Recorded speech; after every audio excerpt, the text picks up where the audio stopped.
Imagina a un hombre cuya reputación se balancea peligrosamente entre dos extremos. Para algunos, un asesino despiadado que no dudaba en disparar a sangre fría, y para otros, un héroe rebelde que se levantaba contra la injusticia.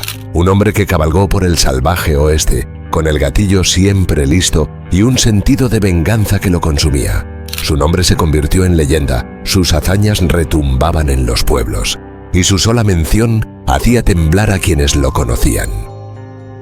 Ese hombre era Jesse James. Jesse no solo era un forajido, era un símbolo viviente de los tiempos turbulentos que siguieron a la Guerra Civil estadounidense, un conflicto que lo marcó profundamente y lo llevó por un camino de violencia y desafío. A lo largo de su vida, la línea entre la leyenda y la realidad se fue desdibujando, creando un personaje que ha fascinado a generaciones. Su historia está llena de traiciones, fugas audaces y tiroteos que lo hicieron el hombre más buscado de su tiempo. Jesse James fue más que un simple bandido del oeste. Fue un reflejo de una nación dividida. Un hombre que vivió según sus propias reglas y que pagó el precio más alto por ello.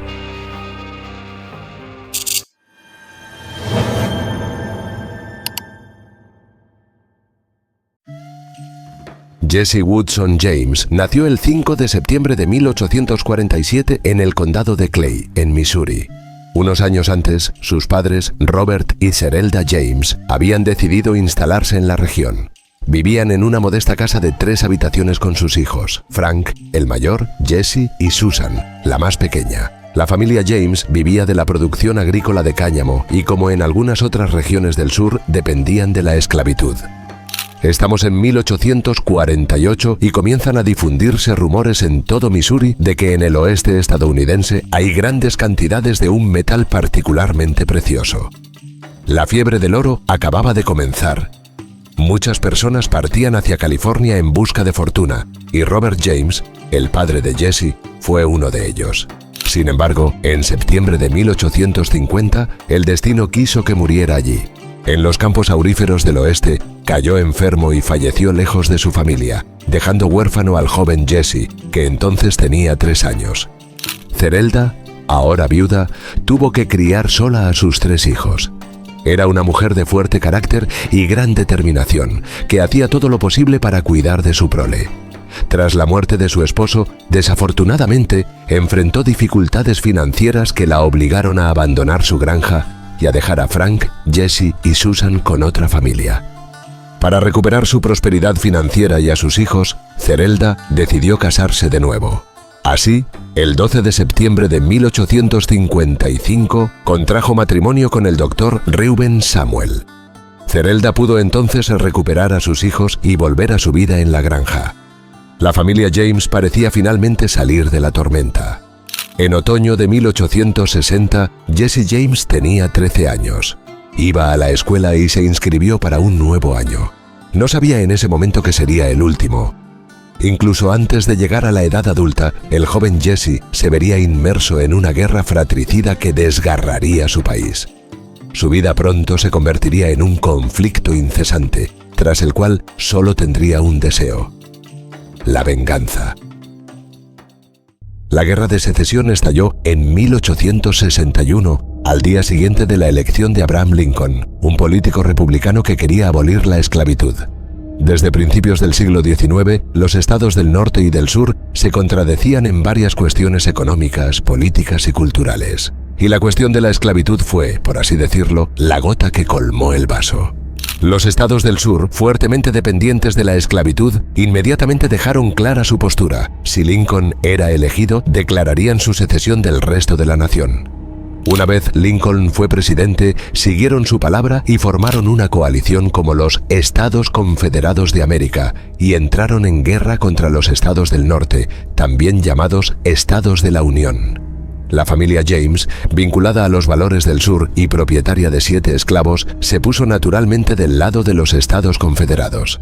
Tanto fue así que Frank, el hermano mayor de Jesse, con 18 años, partió a combatir contra la Unión a principios de 1861. Jesse, con solo 13 años en ese momento, obviamente era demasiado joven para alistarse. Sin embargo, para Frank, la guerra fue de corta duración, ya que fue hecho prisionero por las tropas de la Unión. liberado bajo palabra y devuelto a casa. En esa época, Missouri se encontraba en el centro de la guerra civil, dividida en dos, unionistas por un lado y confederados por el otro. Ambos bandos se enfrentaban en una serie de cruentas batallas que dieron lugar a guerrillas entre los Bushwhackers, guerrilleros aliados del sur, y los Jayhawkers, guerrilleros aliados de la Unión. Fue en este contexto de guerrilla que Frank volvió a luchar, uniéndose en 1863 a un escuadrón que operaba en el condado de Clay. De vez en cuando, Frank y sus compañeros encontraban refugio en la granja de los James, donde Zerelda, profundamente apegada a la causa secesionista, los acogía calurosamente. Jesse, de 15 años, observaba a Frank y sus camaradas con envidia. Aparentemente, intentó desesperadamente unirse a ellos, pero fue rechazado debido a su edad. Unos meses después, un grupo de la Unión irrumpió en la granja de los James, buscando a Frank y sus compañeros. Los soldados de la Unión interrogaron largamente a Reuben Samuel, el nuevo esposo de Zerelda, y lo torturaron colgándolo. Se dice que incluso azotaron al joven Jesse durante su visita. Poco tiempo antes, Frank había huido al bosque para escapar de las tropas unionistas. Para ese momento, ya había tenido muchas aventuras, hasta que finalmente se unió al escuadrón de guerrilleros dirigido por William Quantrill, uno de los más grandes Bushwhackers. Bajo las órdenes de Quantrill, Frank James conoció al imponente Cole Younger, un guerrillero que se hizo famoso por tender una emboscada y matar a la mayoría de los milicianos que habían asesinado a su padre. Frank siguió a Quantrill hasta la primavera de 1864, pero luego se unió a otro escuadrón de Bushwhackers, comandado por Fletch Taylor. Fue en este escuadrón donde Jesse se unió por primera vez al conflicto, con solo 16 años. La mayoría de los guerrilleros de este escuadrón tenían menos de 21 años, como Little Archie Clement, un joven de 18 años que pronto ganó la admiración de Jesse. Tras unirse al grupo de Bushwhackers de Fletch Taylor, Jesse tuvo que adaptarse rápidamente a su nueva vida. Se había involucrado en una guerra donde todo estaba permitido, una guerra puramente táctica en la que había que infligir dolor, castigar, matar y destruir. Cada granero y arroyo era un campo de batalla y cada civil un aliado o enemigo. Al entrar en este conflicto, Jesse decidió encontrar y eliminar a tantos enemigos como fuera posible. Archie Clement, uno de sus mentores, lo guió desde el principio. Aunque al principio fue ridiculizado por su falta de confianza, tras sus primeras muertes, Jesse ganó el respeto de sus compañeros, convirtiéndose en un luchador entusiasta. A medida que la guerra avanzaba, un fuerte sentimiento de venganza lo dominaba. Jesse y su hermano Frank se unieron al escuadrón de Fletch Taylor, que buscaba un nuevo líder. Fue entonces cuando conocieron a William Bloody Bill Anderson, el más despiadado guerrillero de Missouri, quien se convirtió en otro modelo a seguir para Jesse. Jesse admiraba cómo Anderson y Clement infundían terror en sus víctimas. Durante sus campañas, Jesse fue testigo de algunas de las escenas más brutales, como cuando Anderson torturó a un prisionero cortándole ambas orejas antes de matarlo de un disparo. En el verano de 1864, Jesse sufrió su primera herida grave mientras intentaba robar una silla de montar. Recibió un disparo en el pecho, pero la bala no afectó órganos vitales, lo que le permitió recuperarse y volver a la lucha al cabo de un mes. El 27 de septiembre de 1864, Jesse, Frank y el grupo de Bloody Bill Anderson protagonizaron una de las masacres más atroces de la guerra civil en Centralia, Missouri. El escuadrón de Anderson detuvo un tren, separando a los pasajeros civiles de los soldados unionistas. Anderson ordenó ejecutar a los soldados, quienes fueron asesinados brutalmente, algunos incluso mutilados. Después de esta masacre, Bloody Bill fue emboscado y asesinado, lo que provocó que los hermanos James tomaran caminos separados. Frank se unió al general Quantrill en Kentucky, mientras que Jesse se fue a Texas bajo el mando de Archie Clement. A la edad de 17 años, Jesse fue gravemente herido nuevamente en una emboscada, cuando una bala se alojó en su pulmón derecho. Durante su convalecencia, la guerra civil terminó en 1865, dejando a los Estados Confederados derrotados y al país profundamente dividido. Con la guerra terminada, Jesse y Frank regresaron a casa. A pesar de la derrota del sur, Jesse sentía un fuerte deseo de venganza. La guerra no solo había fracturado su país, sino también a su familia, dejándolos en la miseria. Sin intención de rendirse, Jesse decidió continuar la lucha. En el invierno de 1865 y 1866, los hermanos James, decididos a mantener a su familia, buscaron una manera de subsistir. Jesse, enfurecido por la presencia de soldados de la Unión en Missouri, ideó un plan para robar bancos, que eran vistos como símbolos de la riqueza del norte.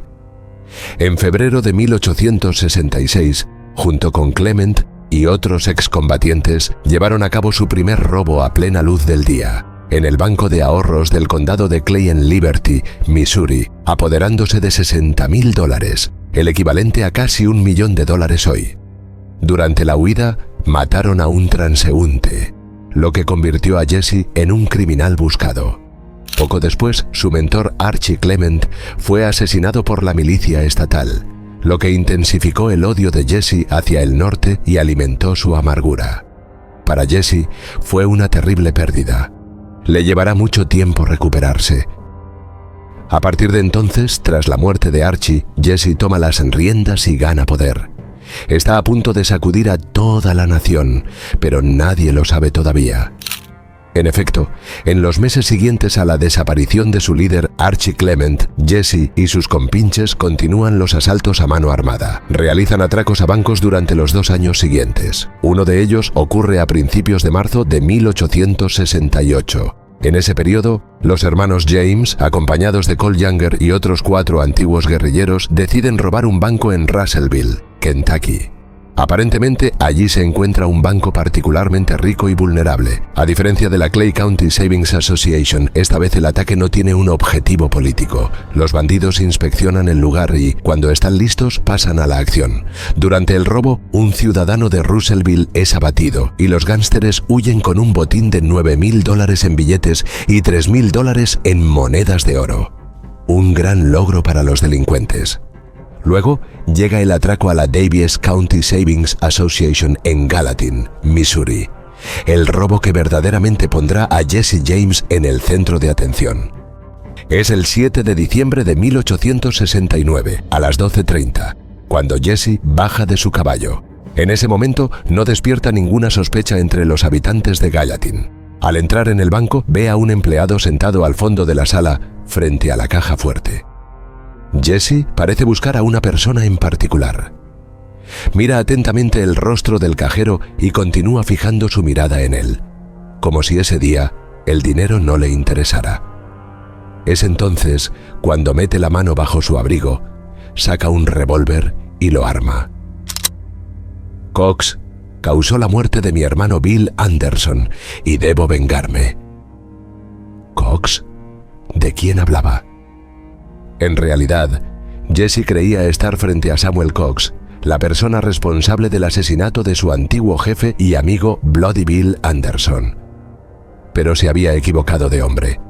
La persona que tenía delante no tenía nada que ver con ese Cox. Pero sin saberlo, Jesse sigue adelante y aprieta el gatillo. La bala atraviesa el corazón del cajero y, antes de que caiga de su silla, Jesse apunta a su frente y dispara por segunda vez. Los gritos de la víctima se oyen hasta el exterior y es entonces cuando los bandidos deciden huir. Se llevan la billetera dejada sobre el escritorio del fallecido cajero y escapan. Mientras huyen a caballo, los gánsteres soportan los disparos de los furiosos habitantes de Gallatin y escapan por poco de la muerte.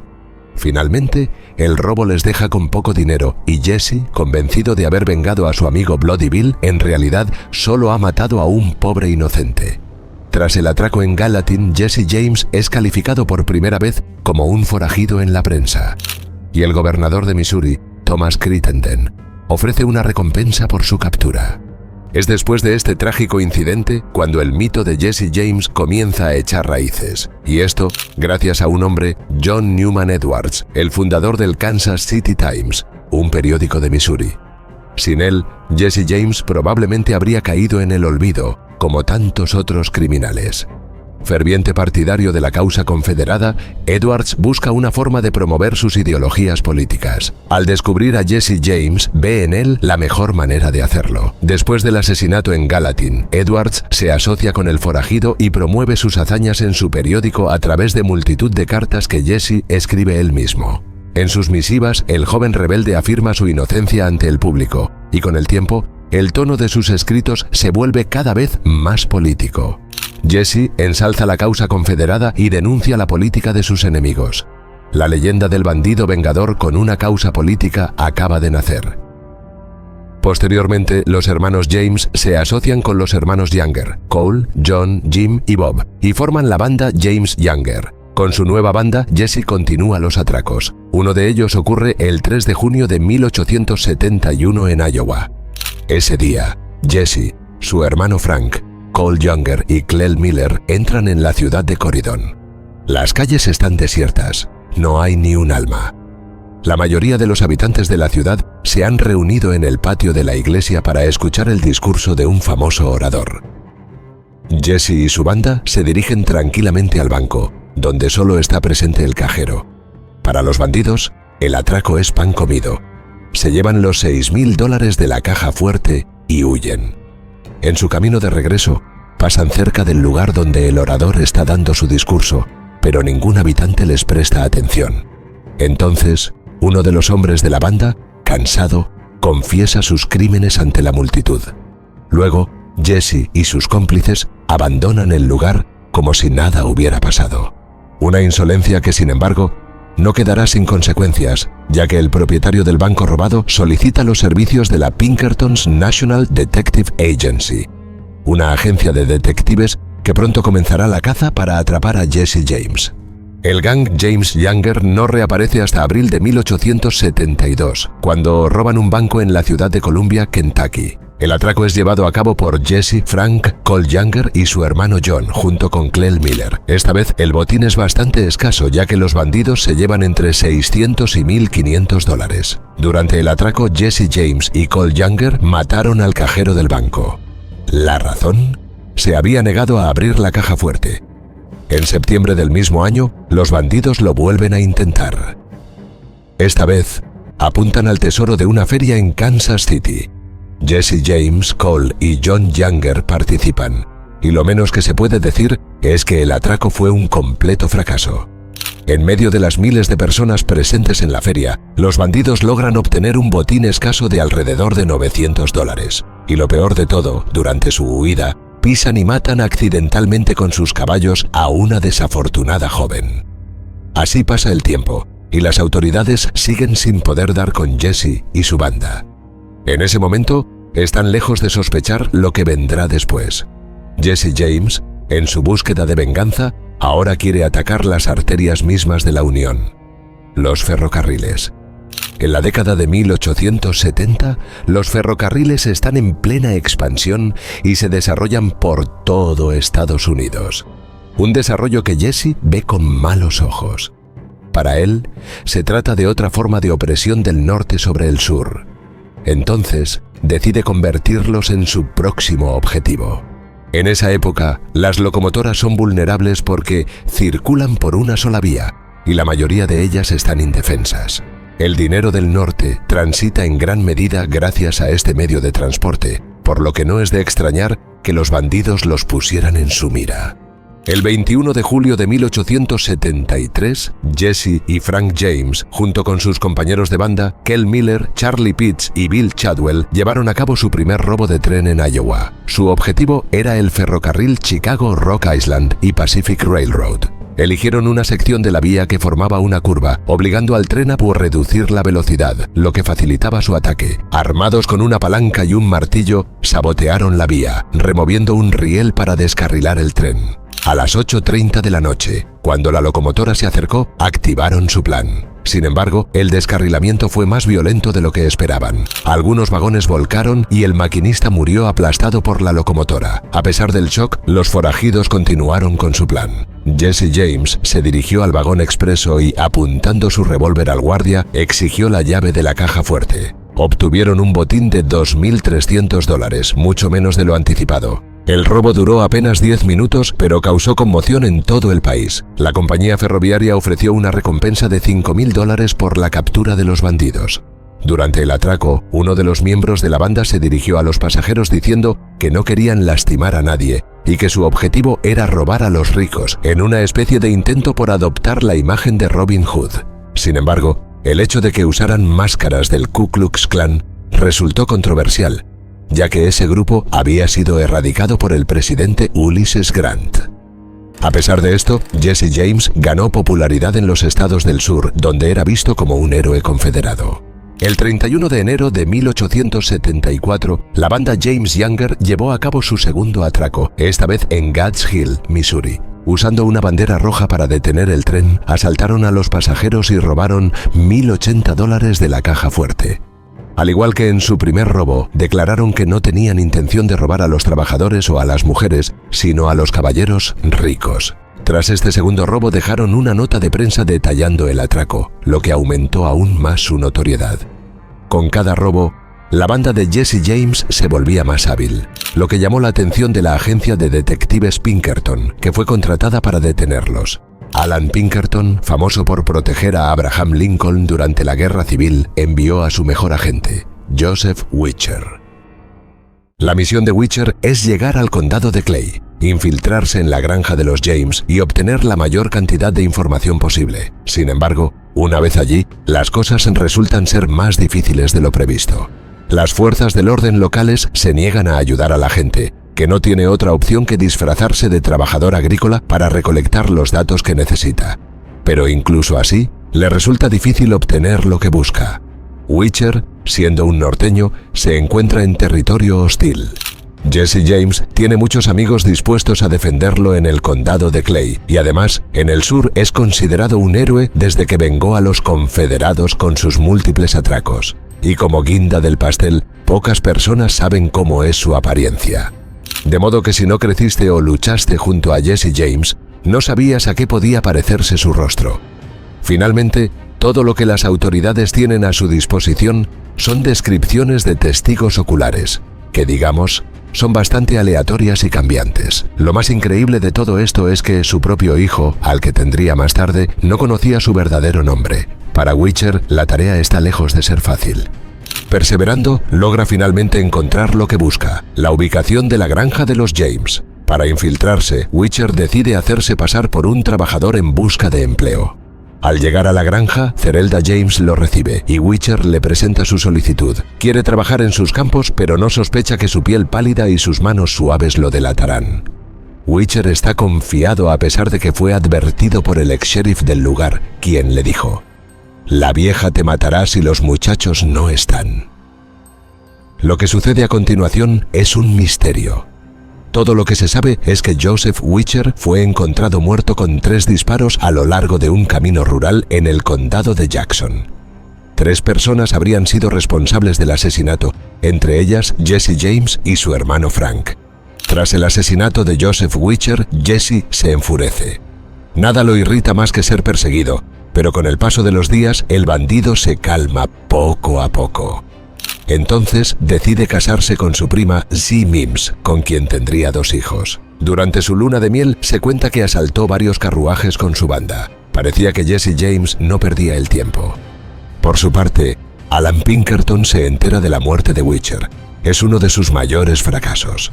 Entonces decide tomar el asunto personalmente y vengarse de Jesse. Mientras tanto, la banda James Younger sigue realizando atracos, apuntando esta vez a un tren cerca de Muncie, en Kansas. El golpe tiene lugar el 8 de diciembre de 1874 y los bandidos se van con un botín de $30,000. Todo va bien para Jesse, quien, a sus 27 años, se ha convertido en uno de los atracadores más prósperos de su tiempo. Es conocido en todo el país y aparece en los titulares gracias a Edwards, quien lo glorifica en su periódico. Está casado con una mujer a la que ama y sobre todo ha derrotado a la temida agencia Pinkerton. ¿Quién no se habría sentido invencible en su lugar? Y, sin embargo, la partida estaba lejos de ser ganada. Sus enemigos de larga data estaban preparando la represalia. Después del asesinato de Joseph Witcher y su estrepitoso fracaso, Alan Pinkerton se siente terriblemente humillado. El jefe de la gran agencia privada de detectives no tiene la intención de quedarse de brazos cruzados. Ahora, con el fin justificando los medios, está dispuesto a hacer una excepción y operar fuera de los límites de la ley. Todo ocurre la noche del 25 de enero de 1875, cuando un grupo de agentes enviados por Alan Pinkerton rodea la granja de los James, arroja una bomba y hace estallar la casa donde esperan encontrar a Jesse. Las consecuencias de este incendio son terribles. Zerelda James, presente esa noche, resulta gravemente herida en el brazo derecho y debe ser amputada. Archie, el medio hermano de Jesse, de 8 años, muere poco después de la explosión. En cuanto a Jesse y su hermano Frank, bueno, simplemente no estaban allí. Habían estado presentes unas horas antes, pero los agentes de Pinkerton se habían perdido por poco. Jesse, ya bastante enojado desde que los detectives lo perseguían, lo está aún más cuando se entera de esta noticia. Para él, Alan Pinkerton y sus agentes son los opresores del norte, el mal absoluto, personas que infringen la ley en beneficio de las grandes empresas. Esto le da aún más razones para vengarse. Y el hecho de que los agentes implicados en el asalto nunca fueran juzgados tras el incidente no ayuda en absoluto. Su venganza no se hace esperar, pues el 12 de abril de 1875, Jesse mata a Daniel Askew, un vecino de la granja de los James y exmiliciano de la Unión que ayudó a los detectives de Pinkerton durante el asalto. Tras este asesinato, Alan Pinkerton abandona la persecución de la banda James Younger y experimenta su mayor derrota. Jesse James le había hecho frente como nadie antes, y su reputación quedó completamente arruinada. Un ataque demasiado audaz. Tras el abandono de Alan Pinkerton, los forajidos continúan con sus golpes. Ahora quieren robar un tren cerca de Otterville, en Missouri. En la banda están Jesse y Frank James, Cole y Bob Younger, Clell Miller, Charlie Pitts, Bill Chadwell y un recién llegado llamado Hobbs Kerry. El atraco tiene lugar el 7 de julio de 1876 y los bandidos logran robar unos $18,000, una suma importante que debía servir a los forajidos para financiar un viaje a Minnesota. ¿Por qué Minnesota? En realidad, hacía más de un mes que Jesse y su banda planeaban un golpe. Un atraco a un banco por demás audaz. A simple vista, realizar un segundo robo en tan poco tiempo no tenía sentido. Habría sido demasiado peligroso, especialmente después de un atraco de tren de tal magnitud. De hecho, parecía que en ese momento los bandidos no estaban interesados en el dinero. No, sus motivaciones eran muy diferentes. Ahora querían pasar a cosas serias y golpear el corazón del enemigo. Este plan, que llevaba mucho tiempo gestándose, la banda James Younger lo lleva a cabo 2 meses después del atraco de Otterville. El día D es fijado para el 7 de septiembre de 1876. Jesse y sus cómplices están en camino hacia una tranquila ciudad de Minnesota. La idea del atraco fue de Jesse James y Bob Younger. Iban a robar el First National Bank de Northfield, un objetivo sorprendente ya que estaba lejos de su región y en territorio enemigo, en el norte. Frank James y Cole Younger intentan disuadir a su hermano menor de cometer lo impensable, pero no lo logran. La venganza personal de Jesse parece no tener límites. El banco rural que él tenía en la mira no era excepcionalmente rico. Los bandidos lo eligieron porque estaba asociado con Adelbert Ames, el gobernador unionista de Mississippi. En ese momento, Jesse sigue siendo buscado en todo el país. Se dice que en ese momento se había vuelto cada vez más desconfiado de sus hombres, tanto que un día mató a uno. Comienzan a volverse unos contra otros. En la primavera de 1880, uno de sus amigos le presenta a 2 jóvenes hermanos originarios de Missouri, Charlie y Robert Ford. Jesse rápidamente entabla amistad con Charlie, el mayor, y lo recluta en la banda. Los robos continúan, pero llega un momento en que la banda está tan disminuida que solo quedan 2 miembros, Jesse James y Charlie Ford. Con su cabeza valorada en $5,000, Jesse todavía tiene que cuidar sus espaldas y, con solo Charlie a su lado, no se siente completamente seguro. Además, con la intención de robar un banco en Platte City, necesita a otro hombre de confianza. Encuentra a ese hombre en el hermano de Charlie, Robert Ford. Pero lo que Jesse no sabe es que Robert Ford ha estado negociando en secreto con el gobernador de Missouri, Thomas Crittenden. Crittenden había hecho de la caza de Jesse su prioridad absoluta. Le ofreció a Robert Ford una enorme recompensa a cambio de su captura. Robert aceptó y ahora que estaba en las filas de Jesse, debía actuar. Robert informa a su hermano mayor Charlie. Ambos, invadidos por el miedo, saben lo difícil que será la tarea. Charlie decía: Sabía que era más rápido que yo y no había forma de intentar matarlo cuando llevaba sus armas.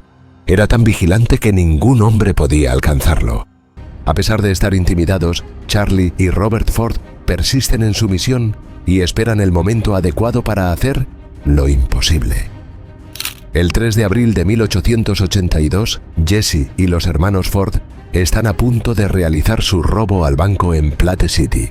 Antes de eso, el trío de forajidos desayuna en la casa de los James en St. Joseph, Missouri. Después de comer, Jesse y Charlie van al establo a alimentar a los caballos. Al regresar, se dirigen al salón donde está Robert. En ese momento, Jesse no se siente cómodo. Así que se quita el abrigo, desabotona su chaleco y los tira sobre la cama. Luego exclama en voz alta: «Supongo que me quitaré las pistolas, por miedo a que alguien las vea si camino por el patio». Se desabrocha el cinturón y deja sus revólveres en el sofá. Su esposa T y sus hijos están en la habitación de al lado. Entonces levanta la vista, ve un cuadro en el salón y decide quitarle el polvo. De repente, Jesse James escucha un sonido muy familiar. Robert Ford acaba de amartillar su revólver. Jesse se da la vuelta, pero el disparo ya ha sido efectuado. La bala lo alcanza justo detrás de la cabeza. Los hermanos Ford habían logrado su objetivo. Acababan de matar al hombre más buscado de América. La noticia del asesinato de Jesse James aparece en todos los periódicos del país. Más de 2000 personas asisten al funeral del famoso forajido con la esperanza de ver su cadáver. En ese momento, muchos ya lo consideraban un héroe, pero las circunstancias que rodearon su muerte ahora lo habían elevado al estatus de mártir. Tras el asesinato de Jesse James, Charlie y Robert Ford se entregan a las autoridades, quienes los acusan de asesinato en primer grado. Se declaran culpables, son condenados a muerte por ahorcamiento y reciben un indulto del gobernador Crittenden, todo en el mismo día. Finalmente, solo recibirán una parte de la recompensa y huirán del estado de Missouri. Luego, actuarán en espectáculos, recreando el asesinato en escenarios de todo el país. Charlie Ford, que sufría de tuberculosis y era adicto a la morfina, se suicidará el 6 de mayo de 1884 en Richmond. En cuanto a Robert Ford, nunca escapará de su reputación de cobarde por haber asesinado a Jesse James. Será abatido en un salón 10 años después. Su asesino será condenado a cadena perpetua, pero será indultado por el gobernador de Colorado después de que 7000 personas firmaran una petición a favor de su liberación. Tras la muerte de su hermano pequeño, Frank James se entregará a las autoridades y será juzgado por asesinato en Missouri. Será declarado no culpable, al igual que en otros 2 casos por los que será juzgado. Una vez libre, se retirará a llevar una vida tranquila en la granja de su familia. Morirá en 1915 en la habitación donde nació. La esposa de Jesse, por su parte, morirá sola y arruinada. No olvides que si quieres seguir viendo más historias épicas como esta, apóyanos suscribiéndote y dejando un gran comentario. Y no olvides ver el video que tienes justo ahora en pantalla.